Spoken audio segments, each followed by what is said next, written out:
خلاصه تاریخی از بابیل. در تاریخ انسانیت هیچ تمدن مفتون کننده تر از بابیل وجود ندارد. شکوه و ثروت سحرآمیز در آن نهفته است.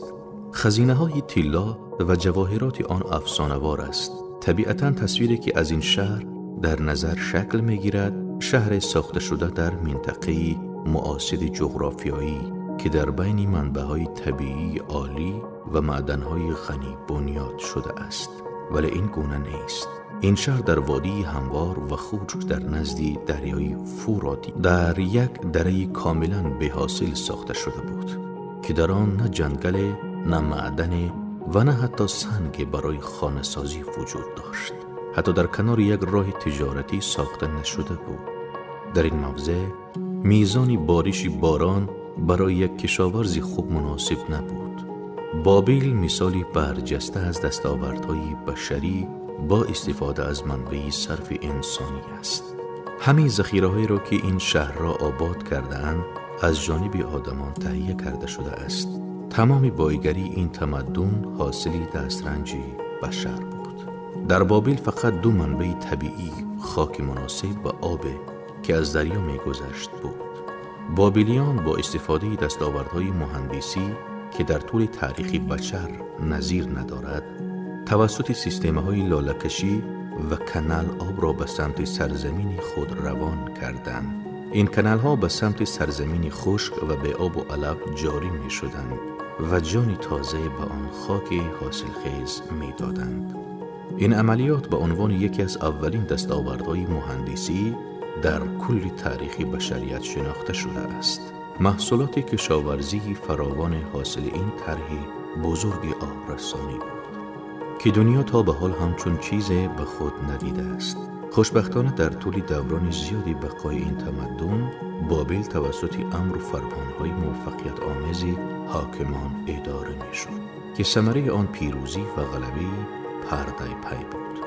با اینکه این تمدن در جنگ‌های زیادی درگیر بود، ولی اکثر این جنگ‌ها حالت محلی یا مدافعوی در برابر استیلاگران، هجوم کنندگان از کشورهای دیگر بودند که به قصد تاراج خزینه‌های عظیم این تمدن به آن حمله می‌کردند.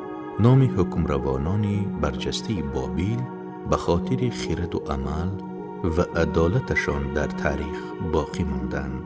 بابل هیچگاه شاهانی را در دامان خود پرورش نداده است که پیوسته نیتی تصرف دنیا را در سر داشته باشند، چیزی که بسیاری از ملت‌ها به آن در تاریخ خود افتخار دارند.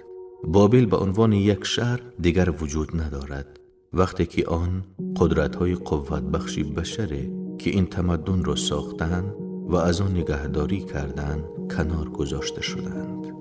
شهر به خرابه مبدل گردید. مکان جغرافیایی شهر در آسیا و در 600 میل شرقتر از کانال سوئز و در شمال خلیج فارس می باشد. عرض جغرافیایی آن به مانند یوما و اریزونا از اکواتور 30 درجه بالاتر است. مانند این دو شهر امریکا دارای آب و هوای گرم و خشک می باشد.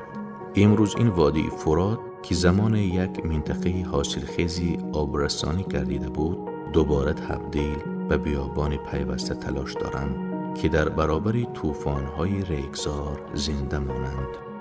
دیگر مزرعه‌های حاصلخیز، گله‌های فیل‌های بزرگ و کاروان‌های دراز مدت سوداگران از این شهر غیب زده است.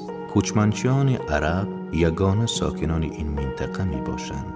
با زندگی فقیرانه به رمه‌های خرده مشغولند، طوری که گویا از زمان حضور مسیح چنین باشد.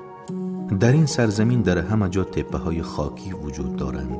این تپه‌ها در طول سالها برای مسافران کاملا ارزشی نداشتند. سرانجام توجه باستانشناسان به خاطر بیرون زدن پاره‌های سفالی و خشت از زیر خاک در اثر طوفان‌های شدید به این نقطه تاریخی جلب شد.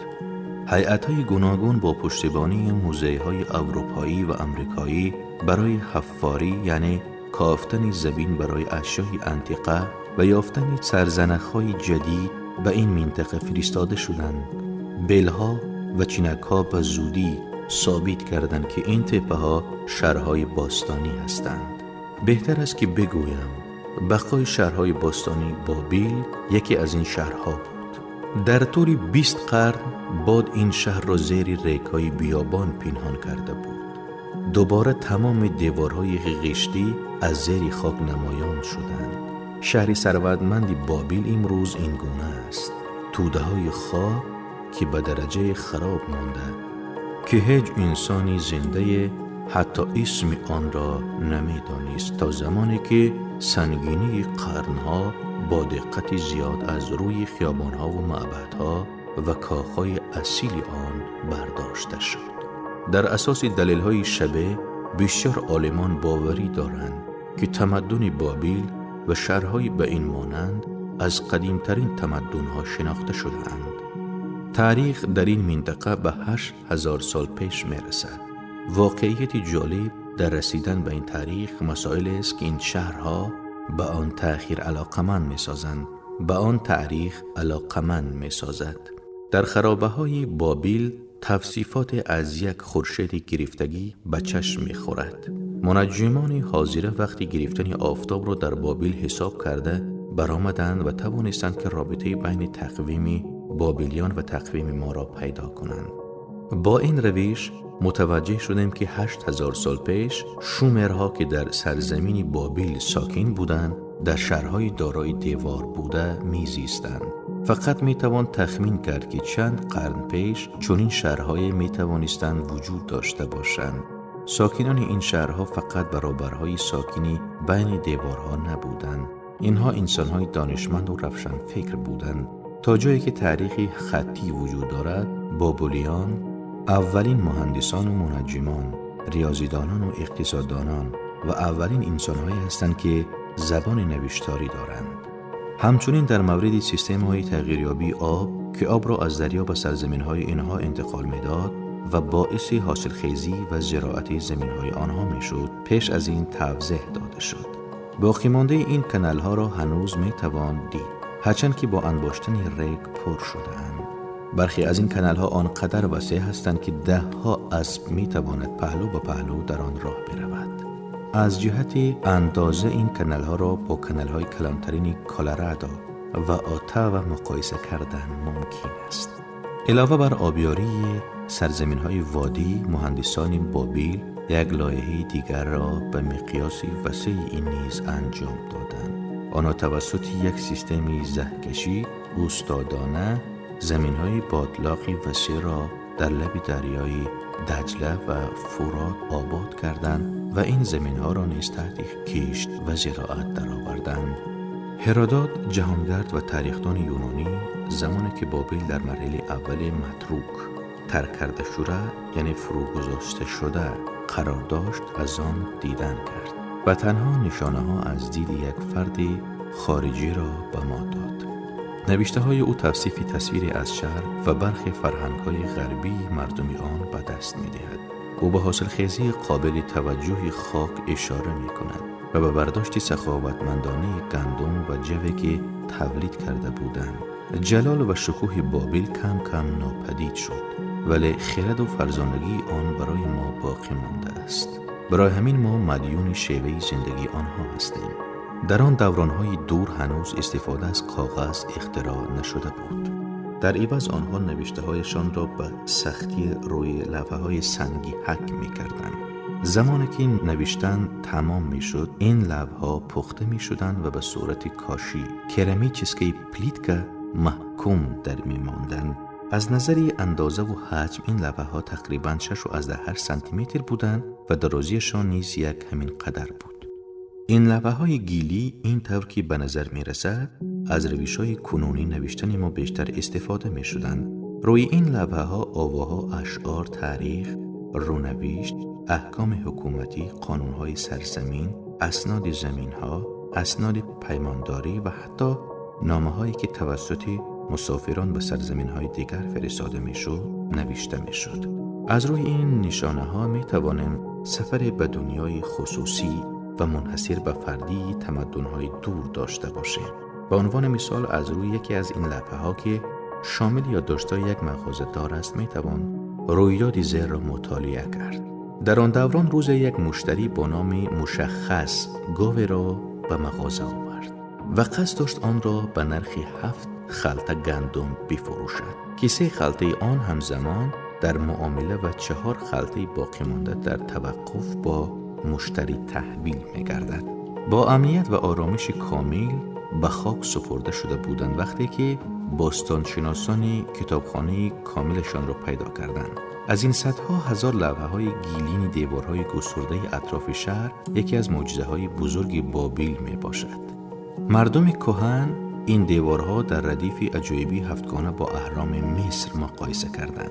معروف است که ملکه سمیرامیس در ابتدای تاریخ تشکل این تمدن اولین دیوارها را در اطراف شهر بنیاد کرده است.